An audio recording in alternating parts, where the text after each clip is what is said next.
We've got another email. You're watching the mailbox. I'm Yusuf Estes. Here's one that's asking the question, can we celebrate birthdays? What about Christmas? What about Easter and other celebrations? What about that? Well, first of all, in Islam we know that everything regarding worship of Allah is dictated by Allah and His Messenger, and we must not add to or take away from what's been said about that.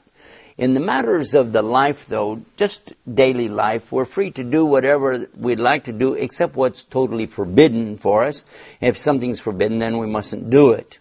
So let us now examine exactly what we mean by celebrating a birthday. When someone is born, who did all the work? The mother. Who's the one that carried the child inside of her, and who's the one that went through the labor pains, and who is the one that raised the child up?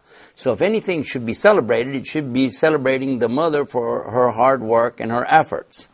Also, another thing, when you talk about birthdays, would you be talking about the sun calendar, which is now associated with the Christian religion, or would you be talking about the lunar calendar, which is associated with the Jewish and the Muslim religion? Because if you go by the sun calendar, there's 365 days, 0.4. And then if you go by the lunar calendar, there is 354 days. So the years are not going to be the same anyway.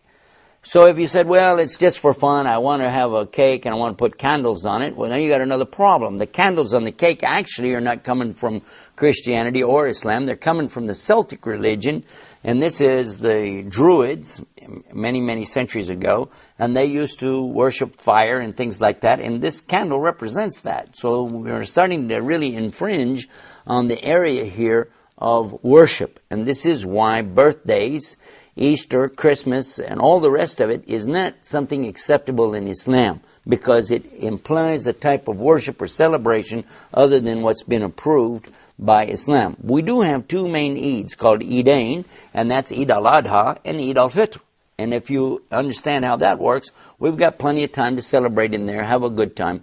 And as far as some of the other celebrations people are talking about here, I wish you would talk with your imams about this and find out the reason why. Okay, we've got another one in here. It's asking about plucking the hair from the face and the eyebrows. Well, if you're altering what Allah has given you, you must have a really good, legitimate reason for this. Talk with your imam about this and he'll explain it to you. But basically, if you have something that's not characteristic of normal appearance of a human being, this is one thing.